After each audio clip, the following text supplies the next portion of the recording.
வணக்க நண்பர்களே, மற்றொரு கலந்துரையாடலில் இணைந்து கொள்கின்றோம். நீங்கள் பார்த்துக் கொண்டிருக்கின்ற ஒவ்வொரு வேளையுமே சர்வதேச நிலவரங்கள் மாறிக்கொண்டிருக்கின்றன. அந்த வகையில இந்த பிரச்சனை விரிவாகின்ற தொடர்பிலும் எங்களோடு உரையாடுவதற்காக ஈரோஸ் முன்னாள் உறுப்பினர், சர்வதேச ஆய்வாளர், அசாட்டிக் அமைப்புடைய அகாடமிக் செக்ரட்டரி, உங்களுக்கு நன்கு அறிமுகமான ரவி சுந்தர்லிங்கம் அவர்கள் எங்களோடு இணைந்து கொள்கின்றார். வணக்கம் ரவி. வணக்கம். வணக்கம் ஜெயவாரன், சொல்லுங்க. என்ன நிலைமை? உலக தலைவர்களை பார்க்கக்குள்ள எந்த ஊர்ல இருந்த ரவுடி கூட்டம் மாதிரி தானே இருக்கிறாங்க. Absolutely. அதுல ஒரு வித்தியாசம் இல்ல. பெரிய வித்தியாசம் தெரியல. ஒரு வித்தியாசம் இல்ல. முதலாவது கேந்திரத்துக்கு வேகும். கேந்திரம் வந்து எடுத்தோம்னா இன்றைக்கு ஈரான் வந்து தன்னை எஸ்டாப்ளிஷ் பண்ணிட்டு இதுல ரெண்டு விஷயம் நடந்திருக்கு. ஒன்று, இஸ்ரேல நான் அடிக்கலாம், குறைஞ்சபட்சம் அவளை நாசகாரம் செய்யலாம். ஆனபடியால் அது ஒரு டிட்டரன்ஸ். அதை எனக்கு நீங்க செய்யாங்கோ, உங்களுக்கு நான் செய்யக்கூடும். இப்ப நீங்கள் கேஸ் அடிச்சதுல இருந்து தெரியும். இந்த கேஸ் விஷயத்துக்கு வந்தோம்னா அவளுக்கு தெரியும் நினைக்கிறேன். சாங்ஷன் வந்ததுல இருந்து ஈரான் வந்து கேஸ் விற்கலாம், அது பெட்ரோல் விற்கலாம் ஓப்பனா. ஆனா நிறைய பேருக்கு தெரியாது, இந்த கேஸ் வந்து ஒவ்வொரு பேசிக்கலி சிலிண்டர் மாதிரி தான் நிலத்துக்குள்ள கிடக்கு. ஒரு சிலிண்டரை தான் கட்டாரும் ஈரானும் ஷேர் பண்ணினான். சரியா? கட்டார் இந்த சாங்ஷனை பாதிச்சு எடுத்து விற்கணும். அவன் விற்கலாது ஈரான் காரன். அப்ப இவர் அவர்கிட்ட உறிஞ்சிதான் விற்கிறார். சரி, ஒரு பைக்க கை வச்சு பத்தாவதுக்கு அவன் வச்சுக்கிறது வந்து டொமெஸ்டிக்கு தான் பாய்க்கலாம். அப்ப சாதாரண மனுஷருக்கு தான் கேஸ் கொடுக்குறான், என்ன வெளியில விற்கல கதையின்படி. ஆனா இவியல் எடுத்து விற்கிறது மட்டும் இல்ல, இப்ப இன்வெஸ்ட்மெண்ட் போட்டு 4 மடங்கா பெருக்கிறதுக்கு கட்டார் வச்சுக்க. இப்ப நீங்க கேட்கணும், கட்டார் ஒரு சின்ன கண்ட்ரி என்னன்னு நீங்கள் எல்லாம் ட்ரம்புக்கு எல்லாம் பிளேனும் வாங்கி கொடுத்தெல்லாம் செய்தெல்லாம் போன இந்த கூத்தெல்லாம் ஏன் விட்டான்னு நீங்க பாத்தீங்கன்னா, அமெரிக்காண்ட எக்ஸான் பெரிய பெரிய கம்பெனிகள் எல்லாம் அங்க வலிக்கணும். அப்ப எப்ப கேஸ்ல கை வச்சாங்களோ அவங்க சொன்னவங்க அடுத்த நாள் அடிச்சுட்டாங்க. இப்ப இன்றைக்கு எக்ஸான் எரிஞ்சு போச்சு. அதை திருப்பி இயக்கிறதுக்கு 5 வருஷம் எடுக்கும். $20 பில்லியன் நட்டம் வருஷத்துக்கு. இதுதான் அந்த முக்கியமான விஷயம். போட்டாக்கள் இந்த காசுக்கு ரிட்டர்ன் இல்ல. இந்த காசு இப்ப 500 பில்லியன் போட்டான்னு கேள்வி. 500 பில்லியன் போட்டிருந்த காசு டிவிடெண்ட் அங்க போய் கொண்டிருக்கு. நாங்கள் இவ்வளவு பெரிய தெரியாது. ஏன் கட்டாரம் அமெரிக்கா ஃப்ரெண்ட் நாங்கள் கதைக்கிறோம் இல்ல. நாங்கள் கதைக்கிறது மேல இருந்த மாதிரியான அதை கட்டார் அமெரிக்கா நிக்குது, அராப்காரர் எல்லாம் காலர், ஈரான் வந்து எதிர்த்து நிக்குது. அந்த நாங்கள் மேல இருந்த மாதிரியான நான் பாக்குற மொழிய பின்னால் இருக்கிற பிசினஸ் டீலர் பாக்குறேன் இல்ல. இந்த பின்னால் இருக்கிற பிசினஸ் இல்ல நாங்கள் இன்னைக்கு ஏன் மூத்தி அங்க போனோம் தான் கேட்கணும் நாங்க. சோ இந்த பிசினஸ் டீலுகள் வந்து தான் இந்த கேபிட்டலிசம் காக்க நாங்கள் அதில் கதைக்க வேலை தெளிவா கதைக்க இல்ல. பிரச்சனைன்னு சொன்னா சனத்தை நாங்கள் அம்பவுண்டு ரோட்ல விட்டுட்டு வெறும் மேல் நடந்த வாரியான கதை சொன்னோம்னா அப்புறம் அது குள்ள கேட்க நாங்கள் குழம்பிடும். என்னதுக்காக சொல்லி போட்டு பூரா ஒழிச்சுட்டாங்க. உண்மையான விஷயம் என்று சொன்னா இது பொழிஞ்சு கசிஞ்சு வருது. அடிப்படையில சவுதி அரேபியாண்ட கேஸ் பேஸ் வேற, UAE அவேண்ட வேற, ஓமான்ல, இந்தியால ஈரான் பேஸ் வந்து இவேண்ட பேஸ் எல்லாத்துக்கு கீழாது. இதை துடைஞ்சு வித்து கொண்டிருக்கிறான். கேப்பார் இல்ல. இந்த முறை என்ன செய்யறான், அவன் அடிச்சு காட்டுறான், இவ்வளவு ஆளா நீங்கள் எங்களை வச்சு சீவிச்சிட்டீங்க, இனிமே அது நடக்காது, ஃபுல் ஸ்டாப். அதே இன்வெஸ்ட்மெண்ட்டுக்கு முற்றுப்புள்ளி. இந்த முற்றுப்புள்ளி வந்த உடனே உங்களுடைய ஆப்ரஹாம் அக்கோட கேள்விக்குறி. அது வந்த உடனே இப்ப 2 பக்கத்தால பிரச்சனை. ஒரு பக்கத்துல ஆப்ரஹாம் அக்கோட் வந்து இஸ்ரேல் வந்து அமெரிக்காண்ட பாதுகாப்புல நெடுகளை நிலைச்சு கொள்ளக்கூடிய ஒரு இடம். வேற யாரும் தேவையில்லை. மற்றார்கள் பயத்துல வந்து அதுக்கு கையெழுத்து வைக்கணும் நிலைமை தான் வச்சிருந்தது. ஈரான் இப்ப டெமான்ஸ்ட்ரேட் பண்ணிக்கிறது, நாங்கள் பயம் இல்லாம கையெழுத்து வைக்காம எங்கட வாழ் இருக்கும். அதுவும் நீங்கள் எல்லா தலைவரையும் சாக்குண்டா. இப்ப என்னன்னா, யுத்தம் முடிவுக்கு வந்தா பிறகு இந்த ஸ்ட்ராட்டஜிக் லைன் வந்து கம்ப்ளீட்டா சேஞ்ச் பண்ண போகுது. எல்லாம் மாறிடுச்சு, ஏற்கனவே மாறிடுது. அதான் சொல்றேன், முதல் இப்ப ஒஃபர் பண்றது. இப்ப மோதியின் விளையாட்டால கப்பல் அடிச்சு இதை முடிச்சுக்கொண்டு அதுக்கு வருவோமா? சரி, இதை முடிச்சுக்கலாம், படியா முடிக்கணுமோ.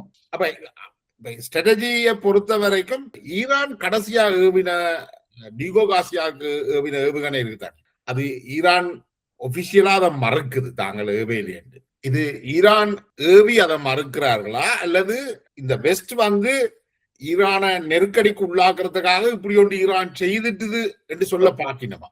I think இது ரெண்டையும் பார்க்கணும் நாங்கள். ஏன்னா எங்களுக்கு அட் மோமெண்ட் ரெண்டுக்கும் இன்ஃபர்மேஷன் தெரியாது. அப்ப இது 2 விதமான ரேஞ்ச் ஆஃப் இன்ஃபர்மேஷன். ஈரானுக்கு நீங்கள் இஸ்ரேலை விக்டிமா காட்டுறேன்னு சொன்னால், அதாவது அவர் சொல்லி எங்களுடைய இருப்புக்கு எதிரான சூழ்நிலை வளர்ந்து விட்டது, எக்ஸிஸ்டென்ஷியல் த்ரெட். அந்த எக்ஸிஸ்டென்ஷியல் த்ரெட்டுக்கு சாதகமா இதை விக்டிமா காட்டுது. இவெல்லாம் அக்ரஸர்ஸ், ஆனா தங்களை விக்டிமா தான் எப்பவும் காட்டிக் கொண்டிருக்கிறார்கள். அந்த விக்டிமை காட்டிக்கொண்டு இப்ப அங்க காசு எடுக்க போகணும். இங்க அமெரிக்கால இப்ப ஒதுக்கீடுக்கு $100 பில்லியன் கொடுக்கறதுக்கு, இப்ப அதுக்கு பல்லு காட்டுறதுக்கு அங்க போகணும். அங்க இப்ப கணக்க சிச்சுவேஷன் மாறிடுது அமெரிக்காவுல. அப்ப அத கிடைக்கும் அந்த காசு உங்களுக்கு கொடுப்பாங்களா? அது நெடுவலும் டெமோக்ராட்டிக் பார்ட்டி நெடுவலும் இஸ்ரேலுக்கு ஓட் பண்ணும். அதுல அமித்ஷாவும் இல்ல பின்னால வெளியில கலைக்கிறது வேற, அது புற கலைப்பு இன்னொரு நாளைக்கு. அப்ப இன்றைக்கு இருக்க சிச்சுவேஷன் அந்த காசும் மையமா வச்சிருப்போம். டியோகோ காசுக்கே திரட்டுடாப்பா எங்களுக்கு எப்படி என்று பாருங்க என்ற ஒரு நிலைமையா கிரியேட் பண்ணலாம். அதை முதல் அடிச்சு போட்டு ஈரான் மெட்ட மாதிரி சேர்க்கலாம். மெட்ட மாதிரி எடுக்க மாட்டான். ஈரான் தனக்கு கெப்பாசிட்டி இருக்கு என்று காட்டுறதுக்கு, அதாவது டெக்னாலஜியை வந்து நாங்கள் இருக்கிறத வச்சுக்கொண்டே பூஸ்ட் பண்ணுவோம். அதாவது இன்னொரு பூஸ்டர் ராக்கெட்டை போட்டு நாங்கள் கூட அனுப்புவோம். நிலைமையை காட்டுறாங்கன்னு சொன்னால் சொல்லி போட்டு அவங்க செய்யலாம். இல்ல நாங்களும் செய்யலன்னு சொன்னாங்கன்னா அவங்க சொல்றாங்க எங்களாலேயும், ஆனா நீங்கள் இஸ்ரேலுக்கு சாமான் கொடுக்காங்கோ சரியோ, இந்த ரெண்டையும் சமாளிக்க அப்படி செய்தாங்கன்னா இன்னும் கெடுத்துறேன். இப்ப இன்னொரு விஷயம் என்னன்னு சொன்னா, இப்ப இந்த உண்மையிலேயே ஈரான் இதை செய்திருந்தால், அது ஈரான் இது இருக்குன்னா இவர்களுக்கு பெரிய நெருக்கடி தான், பயங்கர. அதுக்கப்புறம் இஸ்ரேல் சாமான் முடிஞ்ச அப்புறம் லண்டனுக்கே வந்திருந்தாங்க. அதைத்தான் அவங்க சொல்ல வைக்க பாக்குறாங்க. சொல்லிட்டால் இங்கிலாந்து நியமனத்தெல்லாம் சண்டை, ஜெர்மனி நியமனத்தெல்லாம் இந்த கதையை தானே சதாம் ஹுசேனுக்கு எதிராக சொன்னது. இது கவனமா கொண்டாங்க. அப்ப இந்த கதையை ஒரு லிமிட்டுகளை வச்சிருந்தோம் என்றால் புரோபகண்டாவில ஈரான்காரர் அவங்க கடித்தனமா செய்யறாங்கன்னு நினைக்கிறேன். செய்திருந்தால் இப்ப எனக்கு சொல்றது, இப்ப நான் முதல் தொடக்க காலத்துல எனக்கும் பெரிய அப்செட்டா இருந்தேன், கதைக்கிறதுக்கே கஷ்டப்பட்டேன். ஏன்னு சொன்னால் இந்த பிளேன்கள் தண்டவாள போயிட்டு வருது, குண்டு போட்டு இங்க எல்லாம் குண்டு போடுறாங்களோ கொடுப்பாருல சாமானிக்க. ஏன் சைனா ரஷ்யாவும் பார்த்து கொண்டிருக்கிறோம், பிரெஞ்சு என்று சொல்லினோம், கேந்திர முக்கியத்துவம் கையில் இந்த கேள்வி எல்லாத்தையும் இந்த கேள்வி எழுந்தது. ஆனால் இப்ப பதில்கள் வருது. என்ன மாதிரி பதில் வருதுன்னு சொன்னால், அவைகள் வந்து ஈரானே ஒரு கெப்பாசிட்டி பில்டிங் பொசிஷனா பாக்கிறோம். அதாவது கிளையன்ட் ஸ்டேட்டா பார்த்தால் அவைகளை பாதுகாக்க வேண்டி வரும். தண்டவாள நிக்கிறா தங்கடி ஆளா இருந்தால் பாதுகாக்க தேவையில்லை. தண்டவாள பாக்கணும் மட்டுமில்ல, நீண்ட கால நண்பரா இருக்கிறோம். இன்னைக்கு ஈரானுக்கு இருக்கிற ஹூத்திஸ் மாதிரி, ஈரானுக்கு இருக்கிற ஹெஸ்புல்லா மாதிரி இருப்பினம் ஹமாஸ் மாதிரி இல்ல, நிறமாற மாட்டான். ரைட்? அப்ப இன்றைக்கு வந்து ஈரான் வந்து டெமான்ஸ்ட்ரேட் பண்ணது, தாங்கள் வந்து ரிலையபிள் அலை, நாட் ஜஸ்ட் பை வேர்ட், தனியா வேர்ட் மட்டும் இல்ல, எங்களால நின்று பிடிக்க முடியும். அப்ப இப்ப சாய்ஸ் வந்து பயங்கரம். நீங்கள் இண்டிபெண்டா இருக்கும், ஆனா அதே நேரம் இண்டிபெண்டாவும் ஃப்ரெண்டாவும் இருக்கலாம். நாங்கள் இப்ப ஸ்ட்ராங் ஃப்ரெண்ட்ஷிப், இது மீனிங்ஃபுல் ஃப்ரெண்ட்ஷிப். இப்ப ரெண்டு பேர் கல்யாணம் செய்ய ஒரு ஆள் லோவும் கையாம இருந்தால் ஒரு தடவை டொமினேஷன்லாம் மற்றவர் இருப்பார், அதுக்குள்ள உறவிராது. இது அப்படியான உறவுல பிரிய அமெரிக்காவுக்கும் இந்தியா இருக்கிற உறவு தான். சரி, இதுதான் அந்த வெக்கக்கேடான விஷயம். நாங்கள் இந்த மோடியின் காலத்துல இது புற காலம். அப்ப ஈரான் இன்றைக்கு டெமான்ஸ்ட்ரேட் பண்ணிட்டு நான் அந்த இடத்தின் உண்மையான அதிபதியிலே ஒரு ஆள், நிச்சயமா அராப்காரரா இல்ல, டர்க்கியுமா இல்ல. சரிதான் முக்கியம். மற்றது அமெரிக்கா வந்து உங்களுக்கு பாதுகாப்பு தர முடியாது, மீண்டும் மீண்டும் நிரூபிக்கப்பட்டது. இந்த பாதுகாப்பால உங்களுக்கு ரிலையபிலிட்டி இல்ல. மற்றது இவ்வளவு நீங்க கொடுத்த ஹாஸ் இந்த வெப்பன் சிஸ்டங்களுக்கு சேலன்ஸ்க்கு போய் 2000 ரூபாய்க்கு விற்குது. இவர் போய் அங்க போய் கொடுக்குறார் சாமான், நீங்க அவர் 20,000 விற்கிறத இவர் 2000 ரூபாய்க்கு விற்கிறார். அப்ப இது ஆறு நக்க. அப்ப இப்ப நீங்க பாக்குறார்கள், வெளியில இருந்து பாக்குறார்கள், டெக்னாலஜி தெரியாத ஆக்களுக்கே தெரியுது. சும்மா வெறும் கடை நடத்துறாங்களா இருந்தா கூட தெரியும், அடே ஏடாப்பா 20,000 கொடுத்து வாங்குவோம், இது 2000 ரூபாய்க்கு வாங்கிட்டு 3000 வித்துட்டு போயிடலாம். இது சிம்பிள் பிசினஸ். அப்ப இப்ப நீங்கள் அப்பதான் அவளுக்கு அதான் உடனே ஸ்டேட்மெண்ட் போடுறது, கடைசி எங்களுக்கு தேவை இப்ப சேலஞ்சுக்கு வந்து சேர்றா இன்னும் பிரச்சனை, உக்ரைன் சண்டைக்கு வரேன், அதான் ஆளும் கேவலம் சொல்லுது ட்ரம்ப் சொன்னது. ரெண்டாவது தெரியும் அந்த இம்ப்ளிகேஷன். அவனுக்கு இப்ப காசு போட்டு கொண்டிருக்கிறேன் இந்த வெப்பன் சிஸ்டத்துக்கு அளவடிக்கிறேன், டாக்ஸ் பேர் காசு எடுத்து போட்டு கொடுக்க போயிடும் அங்க விஜய், ரைட்? இல்லாத காசு, கடன் இல்ல.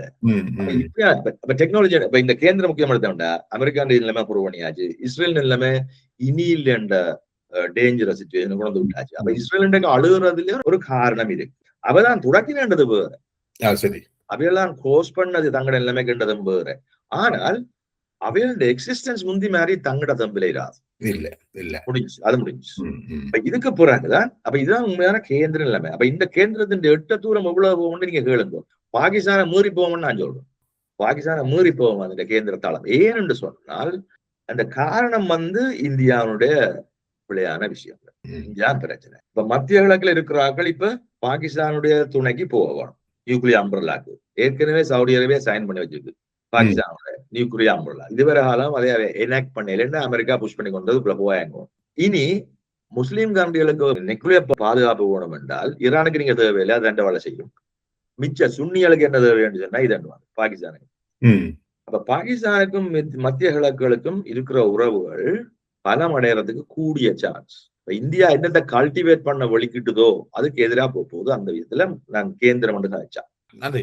நீண்ட உரையாடல். உங்களுடைய நேரத்தை ஒதுக்கி எங்களோட வந்து இந்த கருத்துக்களை பகிர்ந்து நன்றி. இது சம்பந்தமான இன்னும் விரிவான உரையாடல்கள் நாங்கள் மீண்டும் தொடர்வோம். நன்றி. வணக்கம்.